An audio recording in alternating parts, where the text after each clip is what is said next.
ETF index mutual funds నేర్చుకుని stock మార్కెట్లో రాణించాలనుకుంటున్నారా? వెంటనే ఈ నెంబర్కి కాల్ చేయండి. నమస్తే రమగారు. నమస్తే జయ. రమగారు, ఏదైనా ఒక కథ, మంచి కథ చెప్పండి. గరిక పచ్చడి అని ఒక కథ. ఏంటండి? గరిక పచ్చడి. గరికి పచ్చడి, గడ్డి పచ్చడి. గడ్డి పచ్చడి. ఓకే. ఈ గడ్డి పచ్చడి కథ చిన్నప్పుడు బాగా వింటుండేవాళ్ళం. ఎప్పుడు మామూలుగా మనకి ఆకలి రుచి ఎరగదు కదా, నిద్ర చోటు ఎరగదు. నిద్ర వచ్చేసింది అనుకో, మనకి మురిగ్గా ఉందా, అదిగా ఉందా, ఇదిగా ఉందా, ఏముండదు, నిద్రపోతాం అంతే. అవును. నిద్రకి మనం కావాలని పడుకోదలుచుకున్నప్పుడు మంచం పక్క పరుపు ఉందా లేదా, మెత్తగా లేదు, అవన్నీ వస్తాయి. వంకలు దొరుకుతాయి. నిద్ర నిద్ర తెలియని నిద్ర వచ్చింది అనుకో, దానికి చోటక్కర్లా, ఎలా ఉన్నా సరే మెడ ఈ పక్కకు వాళ్ళు చేసిన మెడ పడిపోయినా సరే పడుకుంటాం. అవును. ఆకలి కూడా అంతే, రుచి ఎరగదు, ప్రాణం పోయేలాగా ఉంటుంది. ఆ సమయానికి ఏదో ఒక అన్నం పెడితే ఏది పెడితే అది, దాని మీదే ఒక కథ బాగుంటుంది. పూర్వం ఒక రాజుగారు ఉండేవారు. ఈ రాజుగారికి మహాభోజన ప్రియుడు ఆయన.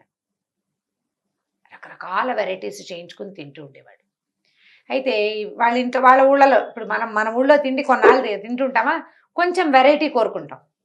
హైదరాబాద్, మన బెదవాడి నుంచి హైదరాబాద్ వచ్చిన కొత్తల్లో అదేమిటది, ఈ రోటీ పొరలు పొరలుగా వచ్చేది, రుమాల్ రోటీనా, పరోటాలు, రుమాలి రోటీలు ఎంత విశేషంగా ఉండేవో. మన దగ్గర దొరికేవి కాదు, మనకి చపాతీయే చేసేవాళ్ళు, మూడు వేస్తాడు, ఇంత చెక్కముక్కలాగా కనపడేది. ఇవి తీసిన కొద్దీ పొరలు వస్తూ ఉంటాయి. రుమాల్ రోటీ ఇంత ఉంటుంది, సాగుతుంది, రుచి, దాంట్లో ఆరోగ్యము పక్కకు పెట్టు, వెరైటీ కావాలని కోరుకుంటాం. అవును. మన వైపు దొరకని కూరలు ఇక్కడ కనపడుతుంటే, మన వైపు దొరకని పళ్ళు ఇక్కడ కనిపిస్తుంటే చాలా ఎక్సైటింగ్ గా ఉంటుంది, అవి కావాలనిపిస్తుంది. అవే రెగ్యులర్గా అవే కనపడే వాళ్ళకి ఉండదు.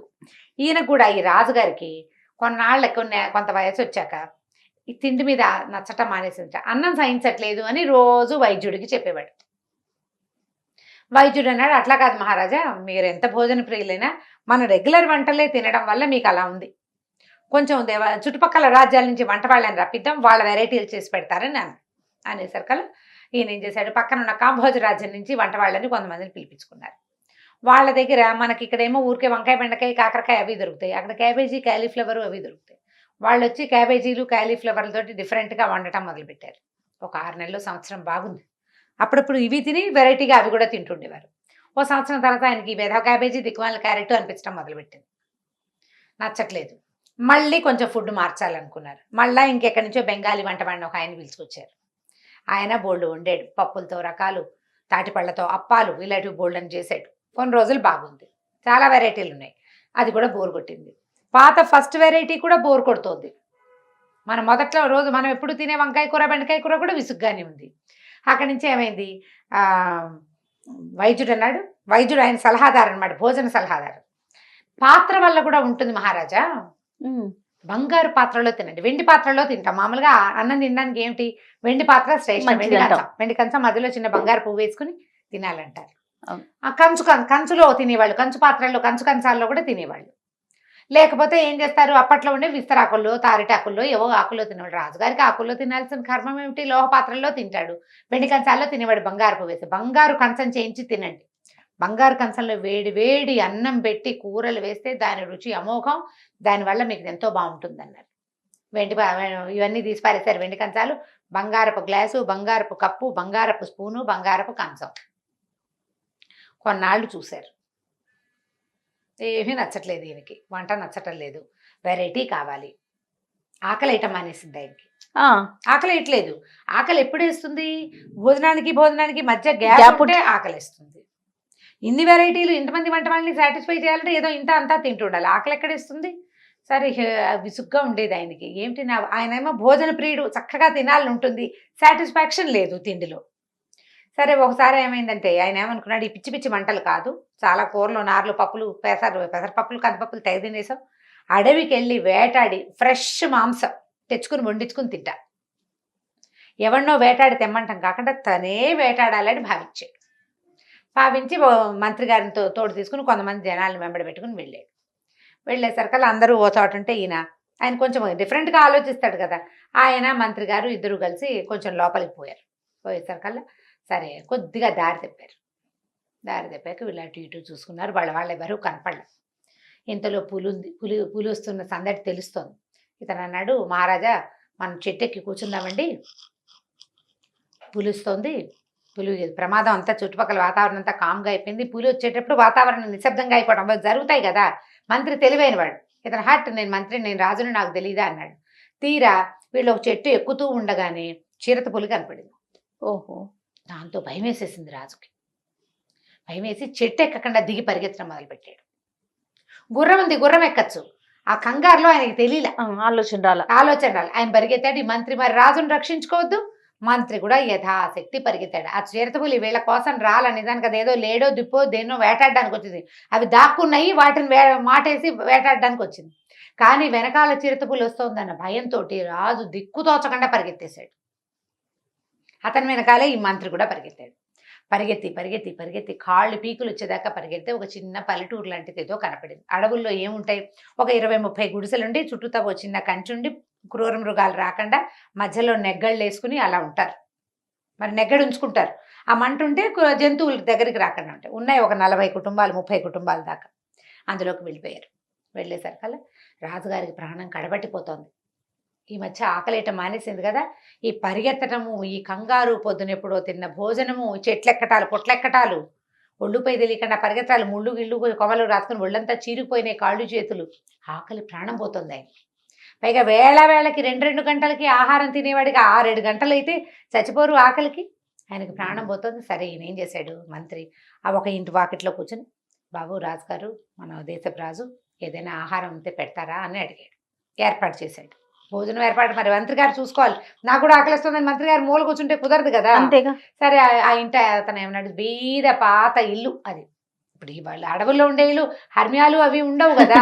సరే, అతను ఏం చేశాడు, ఓ ఆకేసి అంత అన్నము ఏదో అంత పప్పు లాంటిది ఓ పదార్థము పక్కన ముంతలో కాస్తంత మజ్జిగ పెట్టాడు. రాజుగారు రావురమంటూ తినేసేసాడు.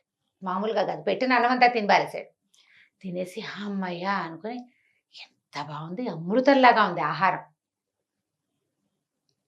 ఇదేమన్నాం, ఎలా చేశారు, దీంట్లో ఏం ఆహార పదార్థాలు వాడారు, నాకు అన్నం పెట్టావే అదేమిటి ఆకు, ఆ ఆకు వాసన ఎంత బాగుందో, ఎంతో బాగుంది. ఆ ముంతలో ఏదో ఇచ్చే పదార్థం అది మరీ రుచిగా ఉంది, అదేం లోహంతో తయారైన పాత్ర, దేంట్లో వండారు మీరు ఇలా వంటకి, ఈ వంట వండిన పాత్రని బట్టి రుచి కదా, ఆయనకు అదే తెలుసు అనేసరికల్లా ఆ గ్రామీణుడు ఆ అడవిలో ఉండే ఆటవిక జాతికి చెందిన వాడు అన్నాడు, ఏముంది నాయన, వెదురు బియ్యం మీకు పెట్టినవి, తర్వాత ఈ చేసింది తోటకూర, అంతే. మరి అంతకంటే ఏముంది, ఈ ముంతలో ఉన్నది మజ్జిగ, మట్టి కుండ, అది వండుకున్నది మేము ఈ పాత్రలు, ఈ వంటంతా ఎందులో వండాము, మాకేముంటాయి లోహాలు, మట్టి పాత్రల్లో వండుకుంటాం, మట్టి పాత్రలోనే అన్నం వండుకున్నాము. ఏం చేశాడు, ఈ మజ్జిగ ముంతలో అంత గంజి పోసి అందులో కాస్త మజ్జిగ పోసి అక్కడ పెట్టారు. అన్నపు రుచి ఆకలి వల్ల తెలుస్తుంది. మీకు వేసిన ఆకు విస్తరాకు, అంత ఏం లేదు, ఈ అడవిలో అన్ని విస్తరాకుల చెట్లు ఉన్నాయి, మేము ఆకులు తెచ్చుకుంటాము, కుట్టుకుని వేసుకుంటాము. విస్తరాకులు మంచి ఫ్రెష్ ఆకుల్లో అయితే వేడి వేడి అన్నం పెడితే, మనకి ఈ ఊళ్ళో కొంచెం తక్కువే దొరుకుతాయి, మోదుగాకులు కనిపిస్తాయి బాగా, మనకి విస్తరాకులు దొరకవు. విస్తరాకులు వేడి అన్నం పెడితే ఒక తమాషా వాసన వస్తుంది. అరిటాకులో పెట్టినా కూడా, అరిటాకు అయితే తెలుస్తుంది. విస్తరాకులో కూడా మంచి ఒరిజినల్ విస్తరాకులు, ఈ ఊళ్ళో దొరికే ఆకులు కాదు, మోదుగాకులే ఎక్కువగా కనపడుతున్నాయి ఇక్కడైతే. మనం ఇప్పుడు ప్లాస్టిక్ ప్లేట్లలో తింటున్నాం. అవును, మన కర్మానికి అరిటాకులో పెట్టిన అరిటాకులో టిఫిన్ గాని అన్నం గాని తింటే ఎంత బాగుంటుందో రమ్మగారు. అవును, నాకు చిన్నప్పుడు ఇంట్రెస్ట్ అనిపిస్తుంది. తామరాకుల్లో ఇడ్లీ తినడం గొప్ప ఫ్యాంటసీగా ఉండేది నాకు. ఈ మధ్యకాలంలో చూడలేదు, ఇప్పుడు లేవు. మేము అప్పుడు కూడా చాలా తక్కువ తినేవాళ్ళం, బయట తినే రోజులు కావు కదా అవి. ఎక్కడో ఒక ఊరు వెళ్ళినప్పుడు తెలుసుకున్నాను నేను, తామరాకు మీద అదిపో అది వాళ్ళ గొప్పగా ఉండదు. అసలు తామరాకులో తింటాం అనేదే గొప్ప విషయం అనమాట. ఓసారి 2 సార్లు తినుంటాను, అది ఇంకా బుర్రలో ఉంది నాకు. రాజు ఆశ్చర్యపోయాడు, అంతేనా, ఇందులో ఏం లేదా, మరి నాకు ఇలా ఎందుకు అనిపిస్తుంది, నాకు ఎంతో అమృతతుల్యంగా ఉంది, కడుపు నిండిపోయింది, హాయిగా ఉంది, ఇలాంటి ఆహారమే రోజు కావాలనిపిస్తుంది. అంటే మంత్రి ఏం చెప్పాడంటే, మీకు ప్రధానంగా వేసింది ఆకలి ప్రభు, ఆకలికి రుచి ఎరగదు, మీకు ఆకలేసే అవకాశమే లేదు మన ఊళ్ళో, ఆకలేయటానికి మీకు శారీరక శ్రమ లేదు, ఎంతసేపు సాయంత్రం ఏం వండించుకు తిందామా, మధ్యాహ్నం ఏం వెరైటీ వంటకం తిందామా అన్న ఊహే చేస్తున్నారు. ఈ తిండి గోలలో పడి మీరు రాజ్యాన్ని కూడా పట్టించుకోవాలి. ఇప్పుడు చూడండి, ప్రాణాలు కాపాడుకోవడానికి ఎంత పరిగెత్తారు, దొరికిన పట్టెడన్నం అమృతంలాగా కనపడింది. నిజానికి మన ఊళ్ళో సైనికులు వాళ్ళు కూడా, పేదవాళ్ళు కూడా ఈ ఆహారం తినరు, ఇంకా మంచి ఆహారం తింటారు వాళ్ళు. ఈ అడవిలో ఈ ప్రాణాలు పోయే సమయంలో దొరికిన ఆహారమే అమృతతుల్యంగా ఉంది. వెంటనే తింటే అన్నపు విలువ ఉండదు, తక్కువ ఉంటుంది. మాడి ఉంటే ఒక మెతుకు కూడా వృధాగా పోనివ్వరు, మార్చాలి. పిల్లల కోసం అన్నాలు కలిపి పారేస్తూ ఉంటాం, అవునండి. బాక్సుల్లో పారేస్తూ ఉంటారు. అన్నం పెట్టకుండా అంటే పిల్లల్ని మార్చాలని అడక్కు నువ్వు. టైం ఉండాలి, గ్యాప్ ఇవ్వాలి. గ్యాప్ ఇవ్వాలి. అప్పుడు ఆకలేస్తుంది, శుభ్రంగా కడుపు నిండా తింటారు. మధ్య మధ్యలో చిన్న చిన్న మంచింగ్ స్నాకింగ్ వేస్తూ ఉంటే అన్నాలు తినరు. అవును. కానీ ఒకవేళకి తినాల్సిన హెవీ మీల్ తినరు కదా. దాంతో రాజుగారు తెలుసుకున్నాడు. తెలుసుకుని మంత్రి గారు మనం వెళ్ళిపోదాం ఇంటికి అన్నాడు. కొంచెం చీకటి పడిపోయింది, రాత్రికి అక్కడ పడుకున్నారు. మర్నాడు పొద్దున కూడా వాళ్ళు చక్కగా ఓ చెంబు నిండా ఇచ్చిన గంజి తాగి సంతోషంగా, ఈ లోపల ఏమైంది, సైనికులు రాజుగారు మంత్రి గారు తప్పిపోయారని వెతుక్కుంటూ ఈ పల్లె దగ్గరికి వస్తే వాళ్ళు తీసుకొచ్చిన గుర్రాలను పట్టుకుని వెళ్ళారు. వీళ్ళు ఊరు వెళ్ళిపోయారు. ఆ తర్వాత నుంచి రాజుగారు ఎక్సర్సైజ్ మొదలు పెట్టుకున్నాడు. ఓ అది ఎలా చేయాలి, రాజులు గుర్రం వేసుకుని మొత్తం అంతా తిరిగి మొత్తం ఊరంతా ఎక్కడెక్కడ ఏం అవసరమైన సైనికులు ఎలా ఏర్పాట్లు చేసుకుంటున్నారు, యుద్ధం ప్రాక్టీస్ చేస్తున్నారు. అంటే వాళ్ళు యుద్ధ విద్యలు ప్రాక్టీస్ చేయాలి కదా, సైనికులు కొట్టిగా జీతాలు ఇవ్వరు, అవును. వాళ్ళు అవన్నీ ప్రాక్టీస్ లో ఉండాలి. ఎక్కడెక్కడ ఏర్పాట్లు ఎలా ఉన్నాయి అవన్నీ తెలుసుకోవడానికి గుర్రం వేసుకుని స్వయాన. బాగా తిరిగి పనిచేసి తిరిగితే ఏముంది అలసిపోడు. అప్పుడు వచ్చి ఇంటికి వచ్చి అన్నం తిని అట్లా చేసి మెల్లిగా ఆహారపు రుచిని విలువని తెలుసుకున్నాడు. తెలుసుకున్నాను. కథ కంచికి మనం ఇంటికి. సూపర్, మంచి స్టోరీ. నమస్తే. నమస్తే జయ.